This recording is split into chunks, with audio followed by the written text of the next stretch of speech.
open the city council meeting. We'll begin first with a pledge of allegiance by Councilman Sip, and then we'll have an opening prayer or statement of belief by Councilman Williams.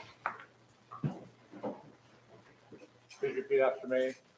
I pledge allegiance to the flag of the United States of America and to the republic for which it stands, one nation, under God, indivisible, with liberty and justice for all.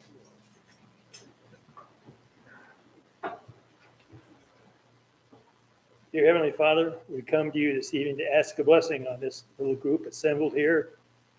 Please help us to do what is right as we go through this evening. If it be in thy will, we would like to see some more rain to help this community and the rest of this southern part of the United States. Please help us to remember to be the people we are supposed to be. We say these things in the name of thy Son, Jesus Christ. Amen. Amen. Thank you both. All right, let's go forward. First, looking at our agenda. I think we're going to have some changes Yeah, here. Mayor, I motion that we amend the agenda. The public hearing, item 1 and 2, those are still in open public hearing with the Planning and Zoning Committee, so we can't discuss those tonight. And then business items G1 and 2 are the same items we can't really discuss tonight. So if we can just cross those off the agenda for the evening. That's my motion. I'd second the motion, Mayor. Okay, we have a motion and a second. Or is it to table this for 2 weeks until our next, Well, until our next meeting? we can't table until the Planning and Zoning get it passed off. So whenever they get it We done. had already advertised it, so that's why it's on the agenda, but it should not have been on the agenda. Because it's open still. Okay. All right, so we have a motion and a second. All in favor? Aye. Any opposed? All right, motion carries. Let's go to, are there any disclosures, declarations of conflict for the items that remain on our agenda today?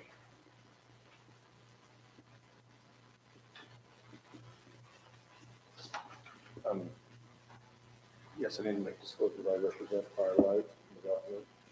What? I do. I'm joking. I do, and that's why the city has conflict counsel, Bruce James, providing legal counsel on any issues that are Firelight related. Okay, thank you. Any others? All right, let's go on now to our, the consent agenda. First, we have the review and possible approval of our meeting minutes for the June 1 work meeting and the June 15 business meeting and the June 21st special business meeting. Everyone have a chance to review those? All right, and then we have, well, let's hold off the expenditures. We'll do those separate. So looking for motion on C1. So moved. Second. We have motion second. All in favor? Aye. Any opposed? Motion carries. Let's go to item number C2, review and possible approval of city expenditures for May of 2022 and June of 2022. Everybody get a chance to review? If so, I'm looking for a motion, That's second motion, Mayor. and that's a motion to approve, I presume. Yes. All right, we have a motion and a second because it's financial matters to a roll call start down here with Councilman Williams. Yes. Yes? Aye. Aye. All right, motion carries unanimously. Thank you. All right, let's go to city department reports. We have Ash Creek. No one here from Ash Creek yet, so let's go to fire district. No fire district. Let's go to Mr. Campbell for planning commission. Everything I got is on the agenda. All right, and how's that coming, by the way, with those items that are still open?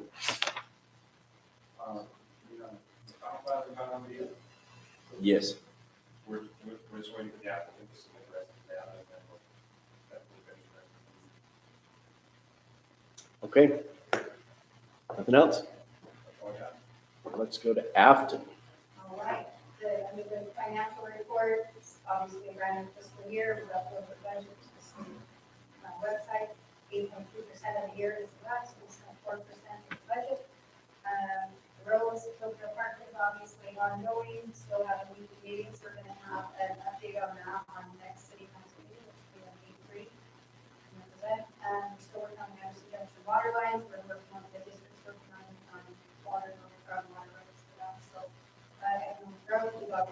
firelight moving forward on the agenda. We have lots of builders moving forward around the cemetery. The general plan is also ongoing. That survey is going out to the community next week. That was my question. It's next week you think it's going Yeah, out? we've got everything, all the addresses, all the stuff. We've got the survey back now from the engineer. So what we're doing, we're only required to advertise in one place, which will be on our website. But we actually created postcards that have a QR code on it, so people can scan and take the survey, or they can visit our website. We also did self-addressed stamped envelopes where we took the survey, we put them in envelope boxes, and we did a return, self-addressed stamped envelopes, so they can take that. So every resident is getting a copy of the survey. So there's a website, and a QR code, they can pick one up in person, or they can fill out one post and then mail. So that'll be open for a month. So we're moving forward on that. Business licenses, we have 70 active business licenses that were issued for the fiscal year that was ended June 2nd. We haven't had any new renewals for July so far. And then obviously over the rentals, homes, and use permits. And then just everything we found on our website, we talked about last time, for July was great. We got virtual city that it's on it for that. But we've got on the agenda, we have the Pioneer Day coming up on the 23rd. Parade starts at 8, and then we just have big events going on from there. And to be clear on that, the city is not involved with We're not, no, if that's- the city's not, this church is taking on over. But we are promoting through, Yeah, we're promoting it. promoting it, but we're not, that they're taking full responsibility for it. Okay. Yeah, so they're taking that for the, so nothing on that. The next farmer's market will be in August. We had canceled one last week, all 3 of us were gonna be going a few days in Rachel. So anyway, but that one, we got people signed up and stuff, so yeah, great, that's all I have for mine. Okay, thank you. Mr. Snow. Nothing that's not on the agenda. All right, we'll discuss them, I'm sure. Okay, let's go to our next section, our presentations. First is where is Anthony Munson? Is he going to do a presentation for us today, or is anyone going to be here on his behalf? Well, I'll tell you what we'll do. We'll just jump ahead and we'll hear about the regional hospital update. Who is going to provide that up? Both of you. Please jump up and tell us how things are going. Great, happy to. First want to excuse our esteemed administrator, Mitch Howard. He is out of town this week, so if he sends his regards to Oakville and appreciates the great community that you are. Thank you, Daisy. I think you can hear me all right. Can you hear all right? Great. And my name is Terry Draper. I'm the communications director for the hospital. I've been out to Tokerville a few times over the last, I've worked here 27 years for the hospital, and remember when Darren was your wonderful mayor and others. It's been a couple of years since we've come because of COVID, and it feels really great to be able to come out and go to city council meetings again. We've seen the numbers decline as of March. We hit 0 and slowly climbing just a little bit, still in like just a dozen cases in the hospital, and it doesn't appear to be as severe as the first 2 rounds. So hopefully that's moved into the rearview mirror quite a bit. Let's hope. Yep. Also wanted to give just a brief update on the Hurricane Hospital that we started building. Hospitals are built now most economically when you plan for the full campus, and then you subtract out the pieces that you don't quite have volumes for. So that's beginning as an emergency department, 24/7 care. When the Mayor Bramall reached out to us, that's what he said they most needed with the proximity to the parks and the freeway. It's well underway. We expect to open that in June. We had expected to open it early next year, but we are no different than the rest of people with supply slowdowns on supply chain, and we've experienced some slowdowns on some of the supplies. Your goal is by June of next year. We anticipate a grand opening June of next year. Yeah, we'll send an invitation. So that's exciting. And then our focus as a charitable not-for-profit hospital is to keep costs as low as we possibly can affordably without compromising quality. So we're doing a couple of things. We're opening a surgery center here on September 17th. You're all invited to come at 6 o'clock. We'll cut the ribbon outside the Health and Performance Center. And that allows us to partner in ways with community surgeons that will help us have surgery be lower cost. We're also then going to get underway an imaging center. I next want to introduce you to a member of your community. You probably know her well, Cindy Gilbert. She's the chairman of our governing board, and she has served with the parent board for Intermountain Healthcare, and in one board last year, another for more than 20 years, 25 years-ish. And I can't begin to thank her for her unpaid volunteer service. She puts her heart, soul, and resources into our healthcare in our community, and has done so selflessly and kindly with all our energy. Just, I can't even begin to count the hundreds of thousands of dollars, just as one way that has made a generous contribution. And I would be remiss if I didn't acknowledge Darcy Stewart in the room, who has also been such a wonderful, kind investor in healthcare here. And we appreciate all of our people in not-for-profit health to make it better here. So Cindy, an esteemed background, you're likely aware, Gilbert Development, Crusher, many companies that she and Steve with Utah Iron Mine are an economic force for good for this end of the state and beyond. And in addition to her PRCA career, the flanker, the first woman flanker on the PRCA, and she's flanked 20,000 or more bulls, is that right? And horses, and still holds a 2001 record. So with that, I'll turn the time over to Cindy. And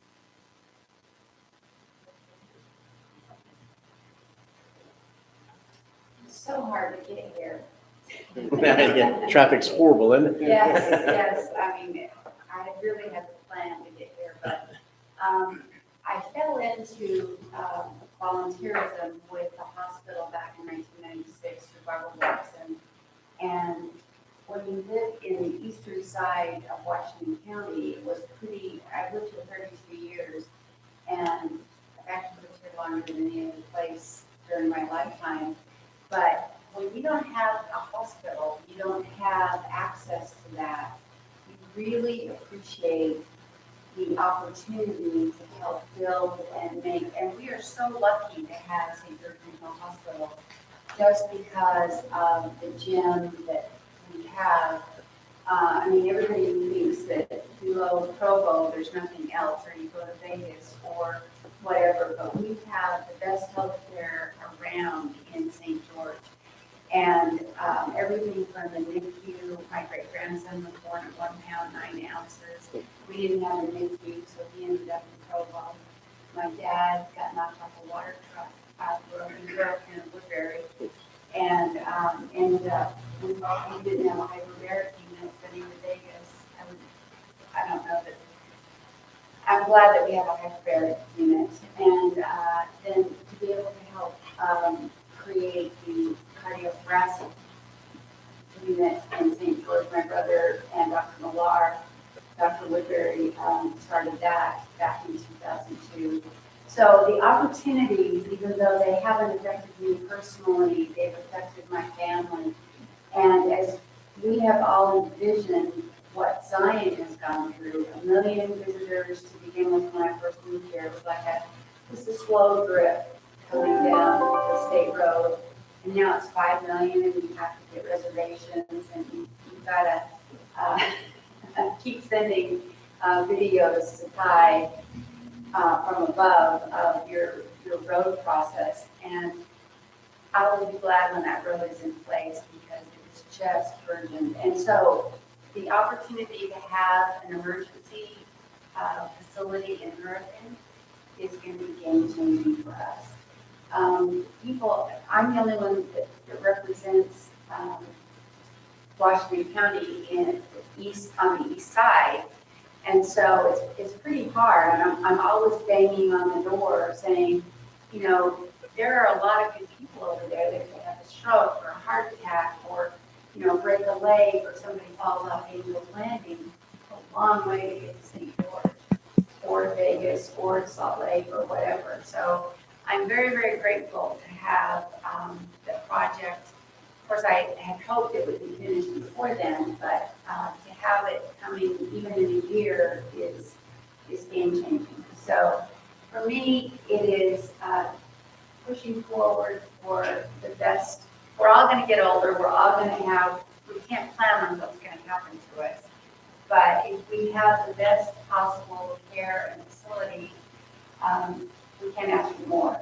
And as you know, Dave Jetson, who lives here for many years, and his son, I think, still lives across the street. But when he came and worked with Murray Webb, I don't know how many of you are, remember that, it became a way to a handshake and a promise for the gifts that were given by the LDS Church to St. George, Washington County for healthcare. And in that time, we have taken that to heart. And of course, Dave was just a champion for healthcare in this area and for the entire state, for all of the 15 hospitals that were included in that gift. In this past year, St. George had nearly 20,000 individual cases. And that's not bad debt, that's just charity care for people that couldn't afford it. And so that's kind of something that you need to know when you say, well, they're not for profit. We put a lot back in the community, and we do it because we want the best health care we can possibly get. Did you say it was 23 million and 20,000 cases? Correct. Over what period of time? A year. 1 year. Mhm. Wow. And I have a feeling, and obviously we go much further than Washington County. In fact, we had an awful lot. We went out to Hilldale, we've been to Ptif, we're going to go to Page, I think, Mesquite. We serve as an awful big circle. It's pretty easy to think of Washington County, but there's the little communities like Toberville, like Milford, like Hilldale, that really use those services that we don't think about at the time. And a lot of those people are very about the opportunity they have to have world-class health care. You can go into a hospital and end up with not the best care. And I made the mistake. Steve had surgery on his hand, and it wasn't me that don't know, that's my husband. And I didn't realize, since it said Intermountain, that I had to get pre-authorization. So suddenly I get a $20,000 bill in the mail. I'm like, oh, what did I do wrong? So I'm still fighting that, but that's been 7 months. It will work out, but I just didn't do what I was supposed to do. How many people do you know that get to that position and don't know? And when you're 80 or 90 years old and haven't had any health issues, it's kind of a scary circumstance. So there are people at the hospital that help walk you through that, and very kind and generous and willing to help. When you add to that kind of donation, it really does make for a better community. If you don't take care of the homeless or those that have mental issues or drug issues, things of that nature, it comes back on the cities and towns. So it's kind of like we have to all work together. So that's quite a donation, and we're very proud of that, and we want you to know that. We're very proud to work in conjunction with Toberville and all the other cities that we serve to make it the best facility. But I couldn't think of a better hospital to go to than St. George Regional Hospital. So I think Daisy has queued up Dave Jepson and Handshake and Promise. And then if you have questions, we can answer them after that. That work? That sounds good. Thank you.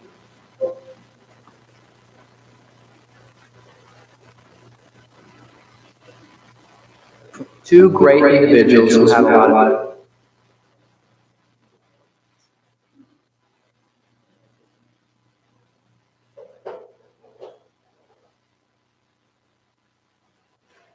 integrity. That act was performed quietly and without ceremony. Each individual represented their organization in a way that would shape the future of healthcare. And no one could have known that it was a handshake and a promise that would define healthcare for our region. In the early part of 1976, we'd been just about a year in getting Intermountain Healthcare started. I was told that an investor-owned company had come down and been talking to the county commissioners here. And when I came down, I said, I understand you guys are thinking about selling the hospital. He said, we don't want to ever go through another major hospital project like we've just been through. It's just drained us. We need to build a new prison. We've got some streets and bridges that need to be repaired. And this other company has offered us several $1 million. And we thought we ought to come down and just see what you'd be willing to do with us and whether or not you'd be an option we ought to look at too. Told them about our mission statement, how we felt about the employees and how we valued them, and how determined we were to keep costs as low as possible and really work hard on quality and try to make this system really become one of great reputation. And so that's what I bring you, gentlemen. And this is probably going to be bad news for you, but let me just ask you, do you have any debt on this hospital you've just built? And they said, yes, we've got a bond we've got to pay off. All I can offer you is everything that you have put into the hospital, including the unpaid debt. We'll take the balance sheet for the hospital alone, but we will not take the balance sheet, can't for what you're needed for a prisoner bridges. But I thought that's the end of that conversation. And finally, I got a call not too many days later, and they said, we thought over what you've shared with us, and we want you to come. But if you're going to do it, we've got to have some assurances. And Murray Webb said, how do we know that you're not going to come down here and just be a laid back organization? And I said, well, I can give you every assurance that we'll do what's needed here for the community. We'll bend over backwards to meet those needs. When I came down, Murray said, are you willing to promise me, Mr. Jepson, that you will expand the services, or keep the quality and keep the cost as low as possible? And I said, absolutely. He reached out and said, you just acquired a hospital. And I said, that's great. And we'll keep the promises. Now here we are, half century later, and we have world-class. We have lived true to the promise of becoming a model healthcare organization. Independent national media like U.S. News and World Report and Newsweek rank St. George at the top. At St. George Regional Hospital, we have really grown a very comprehensive and robust cardiovascular program here. This includes what's termed structural heart. Essentially what that is what was traditionally reserved for open heart surgeries.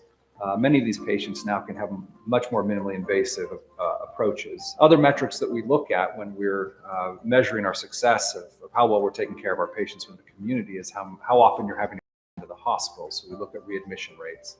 And in each one of these categories, we're well below the national average for readmission rates. When somebody comes into the hospital, we typically have a short period of time to actually get into their heart. We're considerably and significantly better at doing that as far as time to door to balloon time than the rest of the country when you look at the national averages. Here in Southern Utah, we're doing amazing things with stroke. We have excellent stroke care here at St. George Regional Hospital. We are a Joint Commission certified primary stroke center.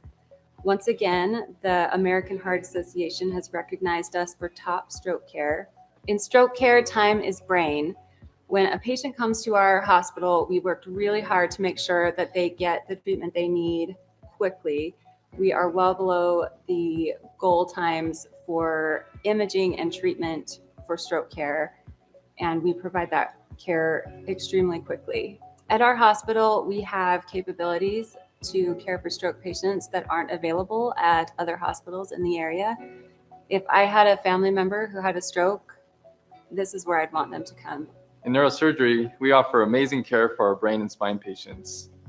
With neuro-oncology, we have been the first center to offer intraoperative MRI so that we can actually have an MRI scan of the patient's brain, especially with tumors, during surgery.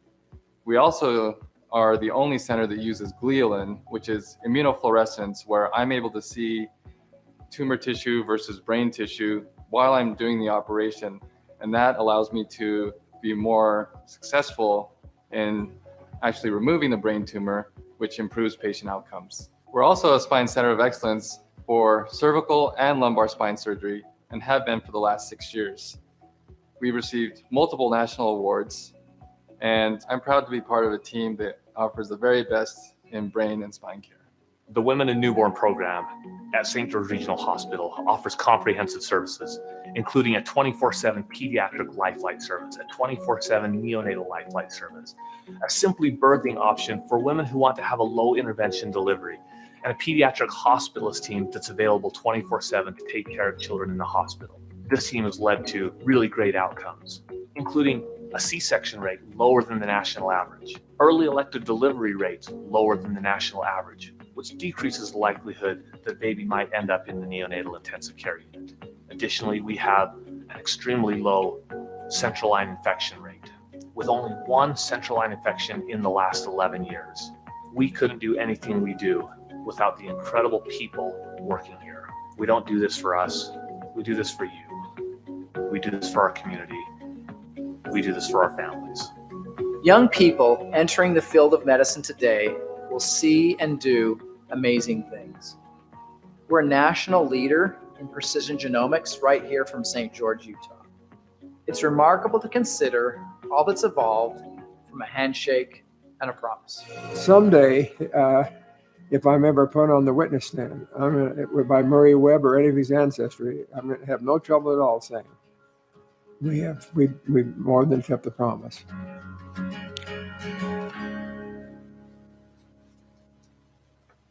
amazing, isn't it?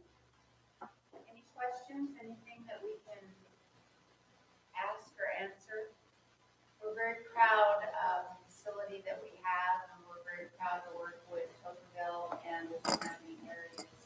And I'm tickled to death to have Hurricane coming on board, so it's going to be pretty amazing. So Thank you. Thank you for letting us Yes, know. we greatly appreciate your efforts and time. Yes. My pleasure, our pleasure, and thank you for letting us come. Okay, let's continue on. Let's see, no one showed up for that project. But then let's go forward into our public hearing. I'll declare our public hearing open. We're going to have a public hearing on item number F3. Public input is sought on the final Firelight Development Agreement. If you have any comments about this matter, please step forward to the mic. Limit your comments to 3 minutes. Give us your name and address, please. Anyone want to speak on it? Dan Catlin, 821 South Beach Street. Just a minor comment, and sometimes I may come across as not being supportive, but I'm actually one of the really looking forward, especially to get some commercial here in Tocqueville.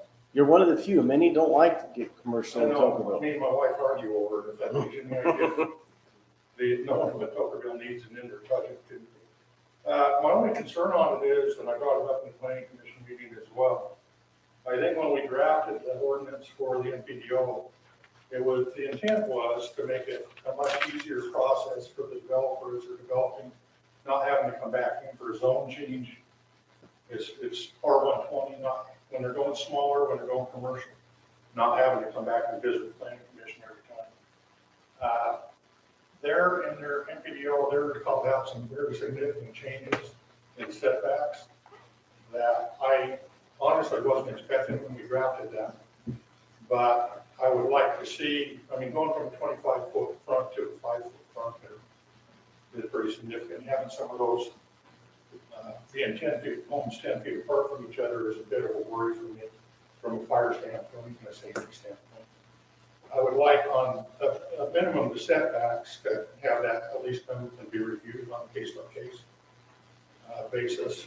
And I'm sure it would be justified in a number of cases, but maybe not all cases, depending upon the roadways coming in and the geographic area. I don't think it was ever intended to be a waiver. The NPDO was never intended to be a waiver for the city ordinances. It was meant to help facilitate mainly the size of the lots in the commercial. Okay, thank you. Anyone else want to speak on this item?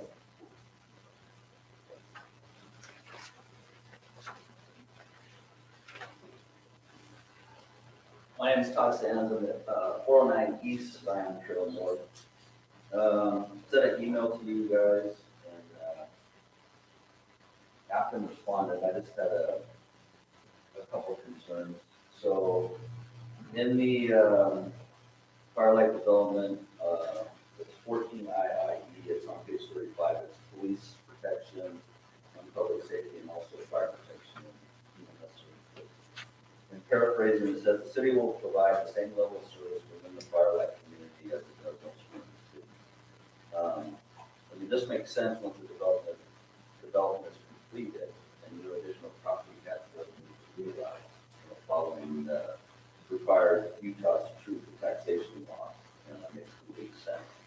But in the interim, as the development is being built, shouldn't the developer be required to pay for some of the additional costs associated with potential law enforcement and also fire protection and EMS? Otherwise, it appears the residents might be burdened with the tax increases until the commercial property and property tax revenue is fully realized in the development area. Afton responded, and she said that you guys approved and you're looking into public safety impact fee, but I don't think that's done yet. So the question or concern is, if the development agreement is approved, would the impact fees be retroactive to Firelight? Thank you. All right, thank you. Anyone else? Stacy Eaton, National Drive. Good to see you standing up. Good to be standing. A few things that concern me about the development agreement. One is the homeless density proportionality catch up. So that after we don't need to worry about the homeless density until after 4 years, and then they can start doing that. That's still concerning to me. And also power of eminent domain. I don't think the city should be entered into an agreement where they're saying that they may or shall, or they better have a good reason if they don't use eminent domain if the development needs it, or right of ways. We all went through eminent domain, and that was not a pleasant experience for the city or the land developer, and I think the city needs to be very cautious in entering into agreement with that.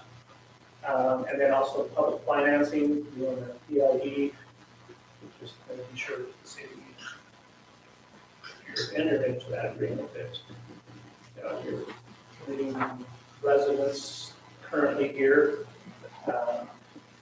Those are some of the things. And there are several others. I would just encourage the city council to be very cautious with this agreement.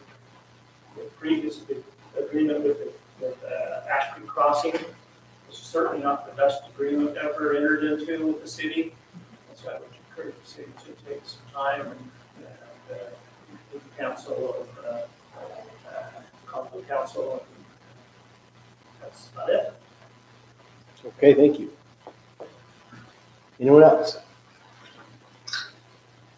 Seeing none, we'll end our public hearing portion. And we'll now move into our general business portion of the meeting. We've got the first item will be item number 3, discussion of possible action on the final Firelight development agreement. Planning Commission voted to approve with conditions of permitted uses to remain the same as the city code, and that vote was a unanimous vote of 4-0. So Mayor, I've got quite a few notes and things that I'd like to discuss on this item. There's been a couple already brought back up. In the past, we had not done, so if you go in the development agreement, you go to section 9E. Let's see if I can figure out what page that's on real fast. You gotta put. This is version 6.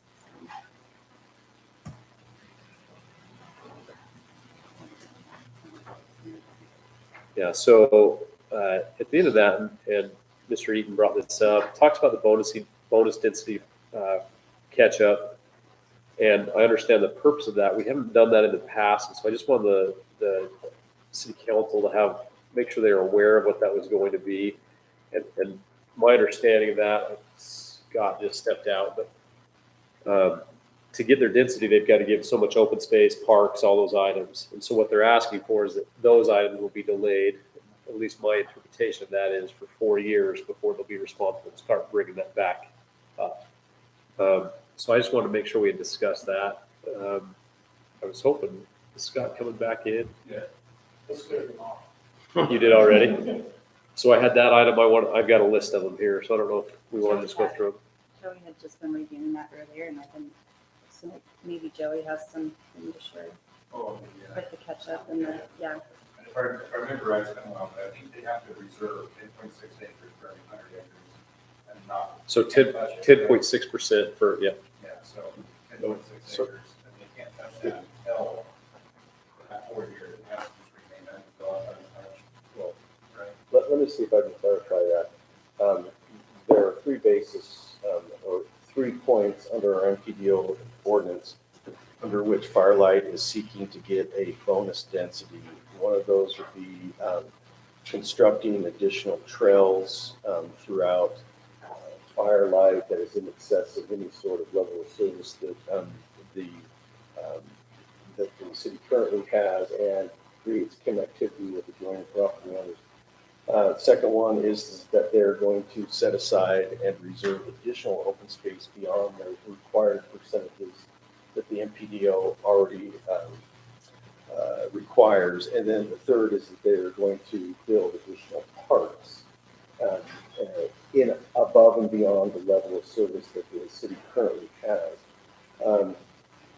When you look at the development agreement itself and the master plan for Firelight that has been conceptually and preliminarily approved, if you take the overall acreage of the parks and the overall acreage of the open space that's already been designated where it is, that is about 10.6% of the overall acreage. Currently, Firelight, in taking down parcels from the Ash Creek Crossing Group, has taken down mostly developable parcels, and they were not necessarily taking down additional open space so that they could set aside and dedicate it as they went. They intend to catch up and purchase more open. So every time they go to, if I were to use a round number, if they were to purchase 100 acres, and they would purchase 100 acres plus they would purchase 10.6 acres of clearly area that's identified as either park or open space. And that's how they're going to catch up. Now, obviously, open space property is going to be kept, pristine and untouched. It has no value to the developer, obviously, and so it's something. It is a hard cost that they absorb in this, and they're simply asking for the ability to catch up and acquire that additional 10.6% of land to the land that they already have acquired over a period of 4 years. That's simply the way. If not, then they would have to go and lay out several millions of dollars to pick up a bunch of acreage. Thank you, Heath. So I can tell you I'm not against that. I just want everybody to be aware of that. And then the other part of that is just to be aware that if you were to go and compare the ACC development agreement to this, there's much more open space and parks being given in this development agreement than what we agreed to, what we already signed. So there's there's two sides to it. Just be aware of it and make sure that you've looked at it, and then make sure we're okay with it being 4 years out for those items. Well, and I don't think it means that as they develop, they're not going to be putting in the park. They're not going to wait for 4 years to start doing any of these items. As they develop any area, if there is a park that's already planned for that area adjacent to it, that's what it says the development agreement, they'll build it.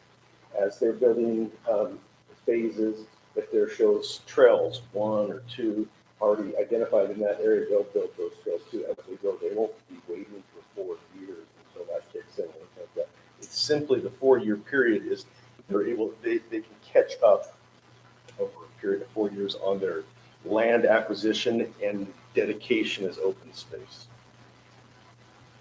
You guys just caring about my comments here? No, so, I mean, is there a way that you can put so this is all your words, which I appreciate, but like a minute, like if you were ever to get behind so much, like, do we have a minimum that we put, or, you know, like, do we just take your handshake that, yeah, you're gonna keep going with it? I don't think that know. there's, I mean, Well, as long as it's happening. It's only 4 years.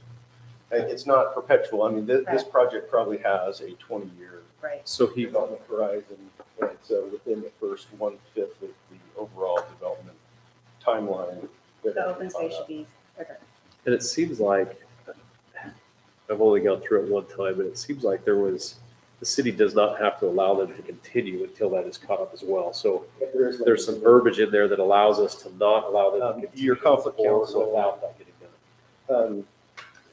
Okay, So yeah. I think I saw that in there. There is, it's right here. In the event developer has failed to obtain bonus density proportionality within 4 years of the effective date of this agreement, the city may, one, refrain from granting any further permits, including building, conditional use, or occupancy permits, or any further land use entitlements, including subdivision, zone changes, NPDO amendments, until the bonus density proportionality has been achieved. So it is that's pretty dead in the water. So I had that. Then another one that was, I read multiple times in here. You go to section 14A, I1 and 2. The city shall procure fee ownership. See, there's a lot of areas in there. Okay, so I've modified that, and you have in your, that was a feedback that we got from the planning commission too. That was a carryover from the Ash Creek. There was a comment that it wasn't the best agreement in the world, the Ash Creek Crossing Development Agreement. This was a carryover from that, but it's been modified. And the only, if I can, let me read. The draft that's in our box. Is it the new one?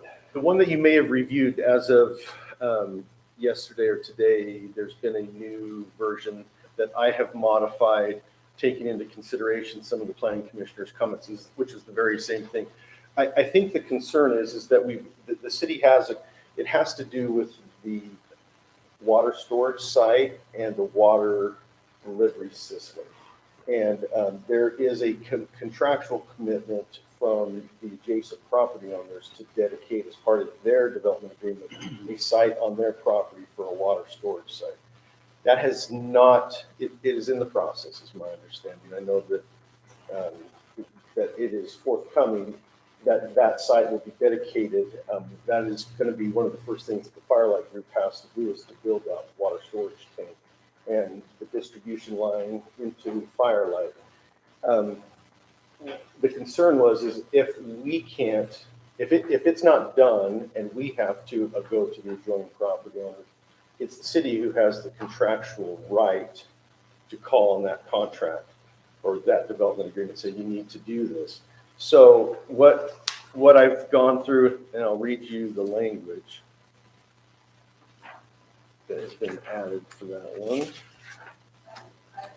So we got this just to kind of so it's more comfortable. We take out a copy of this in our email. It's in your And so Dropbox. I think she's gonna upload it, I don't know, it's. I see it. The one that you're It's in talking there. about is the one that was uploaded to you, not public notice. Okay.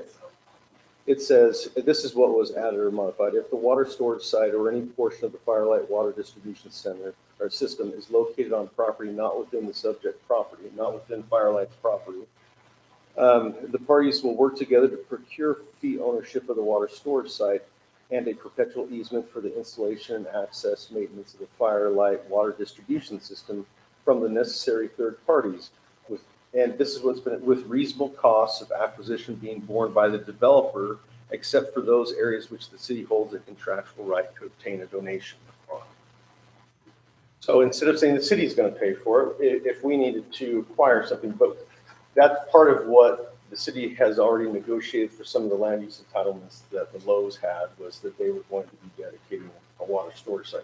They have a high point on their property that has long since been identified as the right place for a storage tank.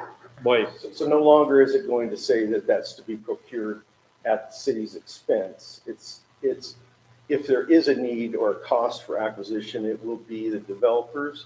However, except for, we do expect the city to call upon the obligation of the Lowe's to go. Well, that's, so just in that one sentence, or that one example, My concern is that that's putting a burden on the city to go negotiate that deal if it's different. There's a couple other spots in that agreement that addresses that as well, not just in regards to water.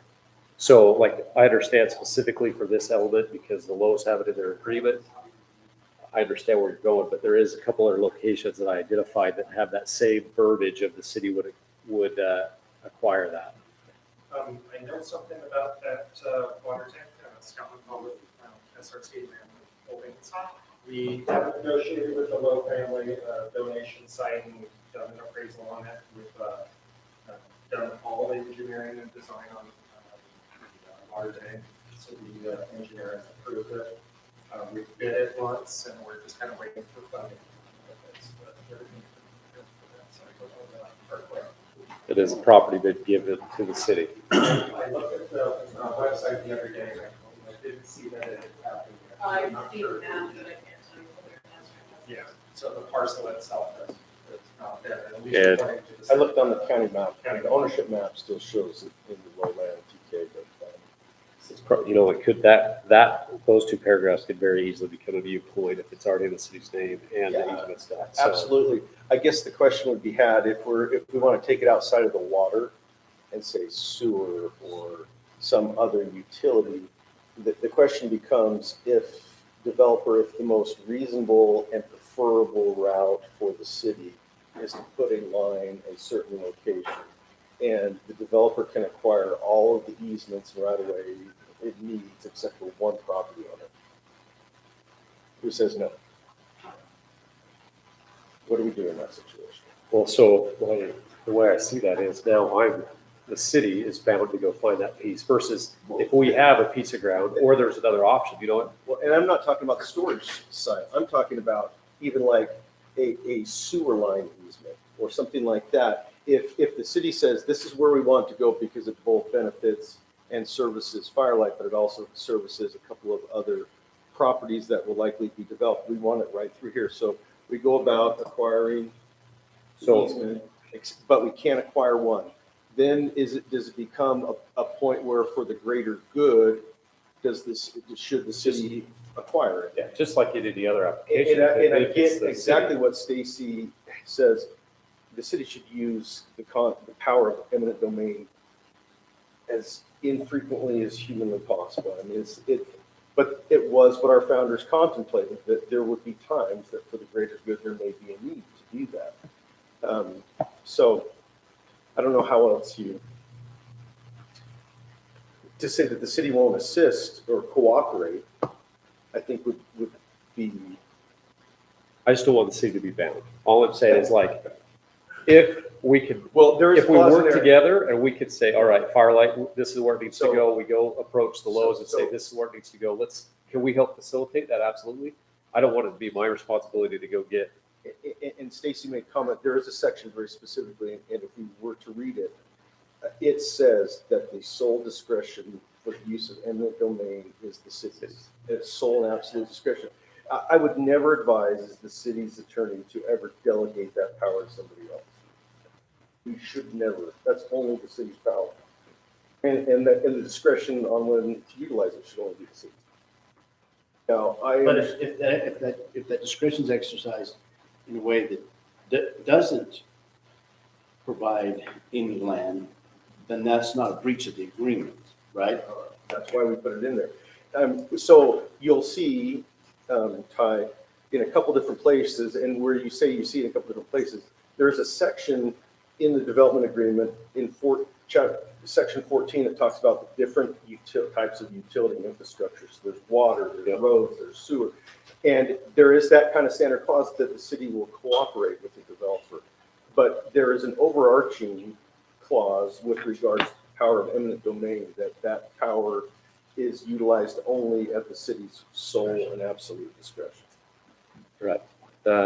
Next in 14, I think it's AII1, the city will provide preliminary water. And number 2, the city will obtain. So I think I have a couple concerns there. The city has only so many shares. We can only provide water to so many locations, and then it falls on the water district. So we need to have that cleaned up because it's not just the city entity that's providing that water. Well, we have a regional water supply agreement where we can purchase water from the district. But so I agree, you're going just down the path that I understand, but the water district's already explained to us that they're concerned about the growth. And then there needs to be some type of guarantee. Like if I sign this, well, I'm guaranteeing them I'm going to give them water that I don't know the water district's going to give me, right? So is there a will serve letter that's being provided that accommodates this? How do we make sure they've got enough water? That's a fantastic question.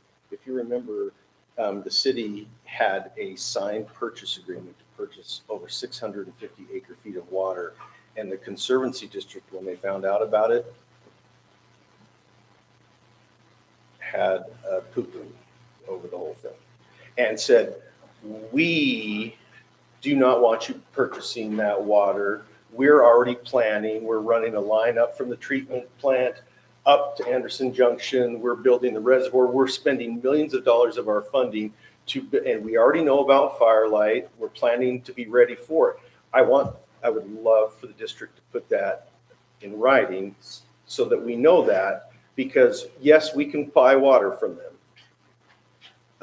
We wanted to buy our own water and thinking that we could develop it more efficiently, we could sell water to our residents for less and hold off longer until we had to go to the district to buy their water at their premium wholesale rate. So again, my concern is I'm going to sign an agreement for the city that says I guarantee them water if I don't have a guarantee for the district. And let's get in your last meeting. I know that they had talked about will serve letters. Like, where did that finalize? Because that might be the solution to this as well. Is there a moratorium language somewhere in this draft? There is. Does that resolve your concern? You can put a moratorium on it, but it has to be because the moratorium's got a time frame associated with it. I can't just put them on a moratorium endlessly, right? Firelight? There's no water. Right, and one of the things is real quick, is what the city has also implemented, it's the same thing the city of Santa Clara has done, the same thing the city of St. George. When a very flat application comes through here, we have a water acknowledgement that says approval of preliminary plat is not a guarantee of water. You understand that, right? And then they sign it, it's notarized for them. So we just need to make sure that the two line up. The developers know when they come through for preliminary plat. But I think they're signing water acknowledgements. I think it would be more than appropriate for the city to go to the water district and say, you poo-pooed our water purchase, telling us that you were planning, preparing, and utilizing funding from other parts of the county to build infrastructure so that you could serve water up here to Tokerville and Firelight. Now put it in writing, give us a will serve, because essentially the developer is going to put millions of dollars into this thing and they need to know that the water commitment is there too. And if we all acknowledge we have limited water to an extent, we can use some to service Firelight, but at some point in time, as Firelight gets bigger, we will be outside of what our existing water portfolio is. We're going to have that commitment, and I think we ought to have it And now. we started that water acknowledgement because the district is not issuing will serve letters right now. And they're not going to start, and they're really not issuing them until final plat. And so for us, we were like, we can't guarantee water. And if you won't give us a will serve, there has to be an understanding that even if we approve a preliminary plat, that is not guarantee water. So even if they try to go get the will serve letter right now from the district, they wouldn't be able to get them. Ashbury will give you a will serve, but the district won't give you a will serve letter. But my point, So I'm saying, I understand my what point you're is, saying, we though. tried to buy water so that But we I don't know could how sell they it give to us one when they're Firelight. not issuing will serve, but I understand what you're saying. But I think that issue is going to resolve itself. The water district's looking close and working with those associations, come up with a system where if they're meeting certain conservation requirements or its use, then they'll get their will serve letters at a certain key time. I think that's going to resolve itself. What we don't want to do is obligate the city to do something that goes beyond what the water district's going to do. Well, let's finish here with the council members and then. I'm just reading through this verbiage again. So when I read it the first time, I just felt like it was I felt like I was guaranteeing that I was going to provide water. Rachel, do you have something else you want to say? It moves on to the public safety. Todd Sands touched on it. Hold on, then let's, So yeah, no, I'm. Dan, did you have something you want to add to it? Send it to Mike, because it's a record. Yeah, just one very basic question is where there was a new draft uploaded, we had a public hearing on the current draft. Is that correct? All in anticipation that the concerns that were raised at the Planning Commission, I've already tried to start addressing some of them that would be addressed after this public hearing or so. And the second being, although I appreciate Attorney Snow, he is Firelight attorney and our attorneys on here. So kind of like there will be some on that issue. Yeah, Is Bruce, is he connecting now? he's there and he can speak when he's ready. He I've been was able to get part all the time. There you go. Bruce, hey, good evening. It's good to have you with us. Yes, I've been here the whole time. So Bruce, what's your take on it? Well, a couple things. First is, I know this is a public hearing on the final development agreement, but So we're past the public hearing. Right. This is now a motion. I'm sorry. It's the review, a discussion of possible action on the final development agreement. I'm not sure well, go ahead.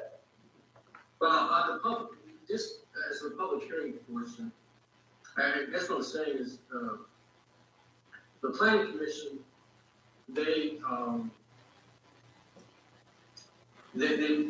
made a motion, and you got a recommendation on the development agreement. However, it wasn't then a final document. It isn't now a final document. So I'm just saying that if we're going to consider a review, a public hearing, a final document, this document isn't yet final. But all right, so and I appreciate the concerns about water from the water district, about eminent domain, and all those things. And I think that those things still need to be worked through and negotiated. Now, some of the things I couldn't hear, but Mayor, when you speak, I can hear you clearly. And then I think it's tied, and I can just spoken some, and I can hear you clearly. And Heath, most of the time, and all the time, the comments from the public, and Scott and Paul, I can't, they're garbled, so I may have missed a few things, but overall, I'm just saying, I think there's been a lot of thought put into this agreement. I think Heath has done a good job of making it very thorough, but there are issues that still need to be resolved and negotiated, and input from the city council before I feel like we have a final document to. Well, then it sounds like what we have to do then, the remainder of this topic here, is to hear what the concerns are, so that Bruce, you can take note of those and then continue working with, I presume, Heath on a final document. Is that right? I think that's probably where we're at. It would be nice to have the council members notes, red lines, as well as this meeting, so that I can go through that with Heath. The planning commission approval was really basically for the land use portions of the development agreement, which are sections 11 through 13, I believe. Correct. So there's still some work to be done, and Heath has been working diligently on that. I need now to respond to him with my comments as well as the council's comments. I would also make one comment that development agreements are kind of a hybrid contract, hybrid land use entitlement, but it is not one under state law that requires any sort of public hearing. Why we're here at a public hearing tonight before the council, I don't know. I conceded to the planning commission having a public hearing because they wanted to review and discuss those 3 sections of the development agreement that were land use related, like setbacks, heights, things like that, that would be varied from our current standard. And although I appreciate a lot of the good input from the public I think Bruce is correct in the sense that at this point in time, he needs to hear any concerns of the council's or general desires, and then he needs to come and bring back This is the 7th iteration of this development agreement that's 50+ pages long. He needs to come back with the city's iteration so the developer can look at it, but he needs to understand the concerns and desires of the council. Okay. Are you comfortable to move forward there? The other thing, Mayor, in addition to that, part of it, something that's always been lingering for me, and maybe it's resolved, and I think Joey has a handle on it, is the concept of ERU and how that affects commercial. I'll just throw this out. It's my understanding, speaking generally, that of all the ERUs approved, that doesn't mean that those are all going to turn into residential homes. You have to then take a conversion, and when you have, say, a hotel or something like that, office space, you have to use an ERU conversion that the planning commission in the town has worked, the city's worked on, to then determine how many of those ERUs are used up by that commercial operation. Okay. So, Yeah, all right, so let's continue on then. Do you have more? Oh, I got Let's lay them out there for Bruce to hear. So just because Bruce touched on the commercial ERUs, that's one of the items I had highlighted. I didn't find in their document where there was a cost associated with it, but in the Westbrook, the ACC agreement, there's a cost associated for a commercial ERU to a residential ERU. So we've now refined it for purposes of impact fees. We have an actual conversion, commercial to residential, based on different types of commercial uses. And I would suggest that we use that same conversion, because a hotel room doesn't necessarily constitute the impact of one hotel room is not the same impact as a single family detached residence. It may be half of something. And I'm not sure I know the planning commission spent a lot of time on that and say, okay, how much should we charge a hotel for impact fees? Is it the equivalent of 10 houses? Or what? And so we ought to use that exact same science and standard they used and use that as the conversion for the diminution in the maximum ERU count. That completely good with that. I'd like it to be in the agreement. If we're going to specify what an ERU is for a residential site, I'd like to see what that is for commercial in the agreement. Okay. I think it was in the first one. I'd like to see it in this one. So that addresses what I had. Oh, before you go forward, Joe, did you have something on this topic? The conceptual approval was upon finishing the ERU equivalent. So they are subject to the ERU equivalents that we put in the new code. So the commercial ERU should be handled in there. And I know the Firelight, we've discussed that they're fine. They're super easy, calculating. It shouldn't be an issue. The other thing I wanted to just briefly touch on is that the planning commission only looked at sections 11, 12, and 13. We did discuss some other sections. That's the only thing we're giving you a recommendation on is 2 pages. So I don't want anybody to think that we looked at all of them. Okay. And then the motion that we made was that that all permitted and conditional uses fall back to national Oklahoma cities, conditional uses and permitted uses. So if they ask for special permissions to change them uses, we ask for that to fall back into that. So somehow we're missing what our motions are getting to you guys, and our verbiage needs to come to you guys so you know what we made that motion for. That was actually the only stipulation, and there was one other verbiage that Bruce brought up, and it says in like the interpretation 1015C2, it says, however, uses including both permitted conditional uses specified for each zoning district in this title shall not be modified by the application of the regulations of this article. So we may have missed that portion. That Bruce was going to look into that one sentence to see if we missed that in the conceptual approval, if we need to drop in that. So I just want you guys to know where the planning commission's head was when you're looking at this. That's all. Readers. Let's see here. So in 14, it talks about reimbursement for the land. I have some concerns in there. You're looking at an old version. We dropped that out. So this is what was in the Dropbox provided to me. So But it's out now, so it's. if If it's gone, I won't. For the land donation, yes. Not for If the, you'd like to get, sorry to interrupt, I know, and I apologize for not being there in person, as some of you know, my wife had surgery yesterday, and I appreciate the ability to be on by Zoom as opposed to in person, but interrupting, I'm saying that as much as I would like comments from the council, and as much as the council has reviewed the old draft development agreement, the version provided just shortly before the city council meeting tonight is probably the one you ought to spend some time with, because as you're bringing up comments, people say, oh, we've addressed that. You guys don't know how to address it without spending some time. Thank you, Bruce. I think, Mayor, if you'd accept a motion, on the motion, we table this item. It's obviously not prepared, and if I've reviewed it for no good, then I'd rather waste the time doing something else. so we got a motion. Is there a second? We have a motion and a second. All in favor? Aye. Any opposed? Motion carries.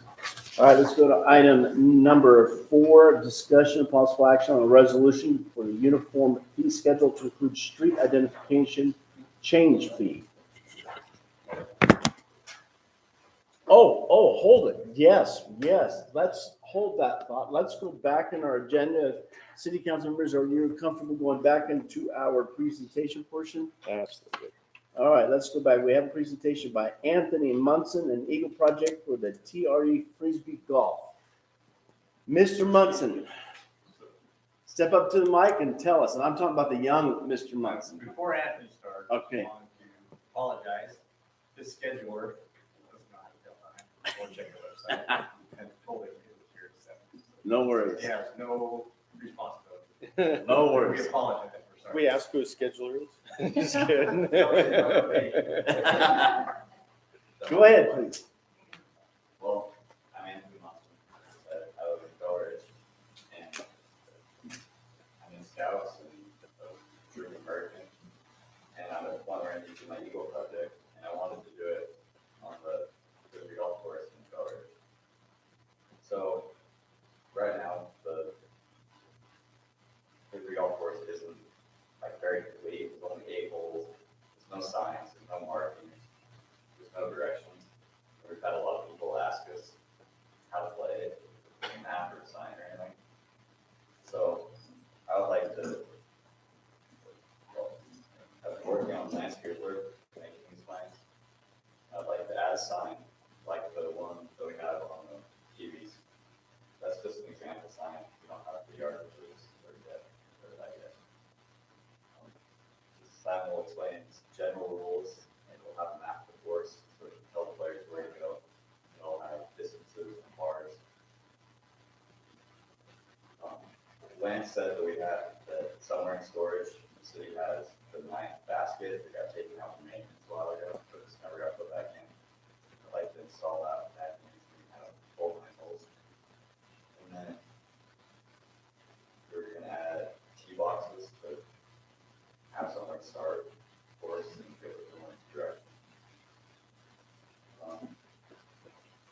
I think that's a great idea. How much money have you bid it out yet? How much money are you going to need for this project? Well, the sign, well, we got a bid from Rainbow Sign and just the main sign, like the one that we had a year earlier, would be about $300 total, just shy of $300. Would there be just one sign, or will you have multiple signs throughout? If we added multiple signs, it would add about $650 to the total price. And we didn't know if we'd be able to raise that much money. We can't put that to signs at market. Would you put signs at each tee box? Is that what you were thinking? Are the signs smaller? If the big one is 300 and doing more of them is only $600 more, are they smaller signs and would they be tee boxes?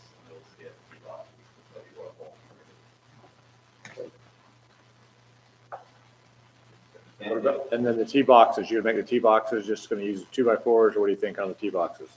We were either gonna figure out the shrubbery and dead trees and see what we can make work out of that. Okay.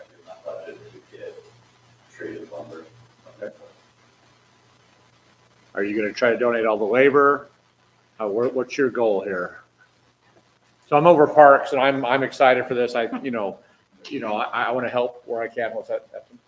Yeah. So you want to donate labor to build, so from a parks guy, I'm pretty much, I'll help you with the money out of parks, for this project, but I just want to know what you want to do. If you're going to, put in some 2x6 pressure treated lumber for the tee boxes, or, how far you want to go, that kind of thing. So, Justin, are you thinking when you say 2x4, 2x6, you box? Yeah, the make a box, box. And then do you put gravel? Or yeah, what do you put gravel, or we put some wood chips or whatever something.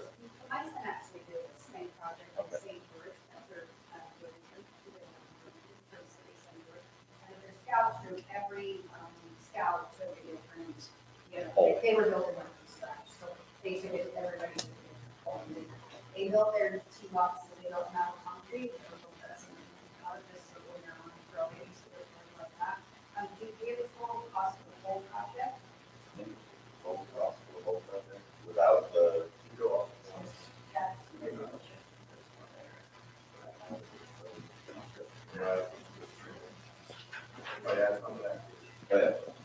I had total cost without the additional smaller sign for each hole at $638 approximately. And then just one other thing from the city side, so Trail Ridge, that part is in the floodplain, and so we have to work with our floodplain administrator before you can construct anything or do anything even if it's small, because it's a city park and it's there, we have to work with them on the floodplain development permit. There are fees associated with that, obviously, with park and it's a city park. So that might be one thing to consider. Okay. $200 to calculate in there. Okay. Yeah. Well, I would love to see you work on this. I would be willing to have the extra signage for each hole. If you're getting signs, get the extra Whole hole number, signs. maybe. Whole number and the direction. And the yardage. Exactly. Yeah, per hole. Yeah, what part is, and we'll figure out what kind of, Small sign like. yeah, exactly. You have the big sign like you've got up there, then a small sign. And then we'll figure out what kind of tee boxes we want to do. But yeah, And I have the contacts for the city of St. George too, that you might be able to just get the signs for really cheap, like.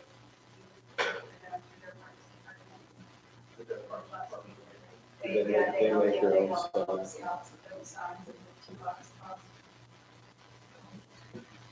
so we need to put a dollar sign on this tonight to approve Well, this. probably if we want to approve his Yeah, the Eagle project. project, Yeah. in the sense that it's on city property, and then if you want to commit city funds, it would be a roll call vote, and I would probably just suggest not to exceed. Yeah.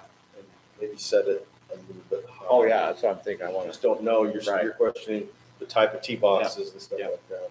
So fellow councilman, I'd like to make a motion that we approve the Eagle Scout project to rebuild the Frisbee Golf at TRE and not to exceed $3,000. Was that Rachel? I second it. We got a motion and a double second. All right, are you comfortable with that? Yeah. All right, we have. Oh, hold on, let's get the vote and then give us that schedule, all right? So let's do a roll call vote, starting here. Aye. Aye. All right, motion carries unanimously. All right, go ahead and tell us your schedule. So big sign, we ordered it, as soon as we order it, it should take about 2 months to make probably. So we ordered it. And we'll talk to Afton about having maybe St. George City help with that, so, but yeah, that might change some stuff, so. And then going forward, we'll probably have to have you work with Julie, instead of Max. Yep. So this will be open to all citizens of the city, right? In order to take group of Frisbee over on this side. Yeah, technically it's disc golf. Frisbee's, prized name. No, I'm talking about, no, he's looking for volunteer labor, there's probably a bunch over here. That's true. Yeah, you can, and and if you, how about putting it on the website of the city? Could we say, hey, we're gonna have a work day at TRE to build frisbee golf or disc golf, sorry, and we could get you some more help. So. Yeah, oh yeah, Russell, I'm thinking Russell McCoy's.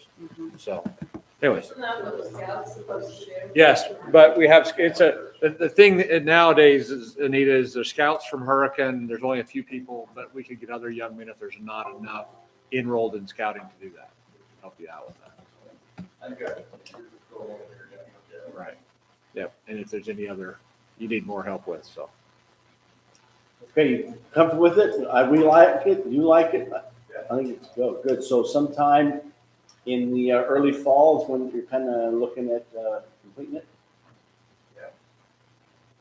If you stay out here and I'll just make the contact and all stuff. So the first thing is you have to get. Okay, thank you. Well done, Anthony. We appreciate your time. All right, let's continue back to where we were on agenda item number 4. Discussion possible action on the resolution regarding the uniform fee schedule to include street identification change fee. Who's spearheading that one? I believe this has been brought to the city. There's a couple folks that want to change some addresses and street names, and we just need a mechanism so that we can charge them what we're charged by the county. So that's what this is addressing. All right. And are we ready for a motion? Yep. So second. And that's according to the schedule that we see there in our box. All right, we got a motion and a second. All in favor? Aye. Any opposed? Motion carries. All right, let's go to item number 5, discussion of possible action on a resolution regarding the PTIF designation. So there's been some changes in staff from when the PTIF fund was set up. So we need to designate Ruth, Afton, and Candace to be on that. And we need to do that for resolution, obviously. So I would make motion that we'd approve that. I'll second that. And motion second. All in favor, say aye. Aye. Any opposed? Motion carries. All right, that concludes our business items.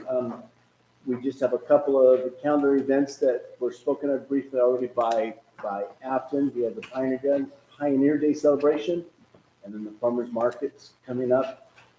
I think that's it. Mayor, before you move on, I had 2 items I wanted to bring up. August 2nd is the TSWS meeting. It'll be held at 5 p.m. here. It will do with rates, so I would encourage anybody that is involved with TSWS to be here to participate in that meeting. And then in some of the stuff we've been working with on the development agreement, park size for secondary irrigation came up. Like what size of park do we need to have before it justifies taking secondary water to it? Justin, I think it's a conversation we need to dive into and figure out what works and then pass that along. And also in that development agreement, I don't know as though the city should take over all parks. I think there's parks that are too small. I think we need to identify like, hey, we're going to take a park that's this big or whatever. Like So, it says in there that they can accumulate up to half of them as private. Is that correct? but I don't, But we if have no you wanna put- guidelines for If it. you want as to a put a city. minimum size, I think we're open to that. Just so that you know, this newer draft, we indicated that if the city does intend and bring that reuse water line up Tokerville Parkway, that we would connect any existing parks that are 3 acres or bigger, or any new parks that are 3 acres or bigger. So that 3 acres was a number I just threw out haphazardly. So that's a council conversation that we need to identify what size it is. I'm not saying it's the wrong number, but it's just, I was told that was kind of the Yeah. magic number, but if it's not the magic number, that's. Sure, go ahead. The parks represented on the NPDO application that we submitted to the city are all public parks. And, there might be some private parks, but they're within subdivisions, mostly in the active development areas. But everything on the application you've seen. So those were just 2 items, Mayor. That's all. We have one thing. Councilman. A couple of weeks ago, we talked about the fact we might be able to get an update in our meetings here on what is going on the new parkway and what the construction is and so forth. And I was just wondering if that will be available on our agenda next time. sounds like we need to have Cindy send us a picture from the helicopter. I get videos every week. So yes, I'll have it prepared as long as it's Dave, on did the you make agenda. note of that? Can you make sure that's on the agenda for our next meeting? If Brett said I you thought do it'd be it, cool to put a couple put a couple pictures on the website We too. just posted it on Facebook. Oh, really? It was taken as long as to say. I have your number. Okay, nothing. I did one quick ad, so you guys aren't late. Staging for the parade is at 7:30. 7:30 on Saturday. Parade, be there at 7:30. Perfect. Okay, that's it. We are adjourned. Thank you all. The time is 7:23. Thank you. Would you? Hey, next week, I think you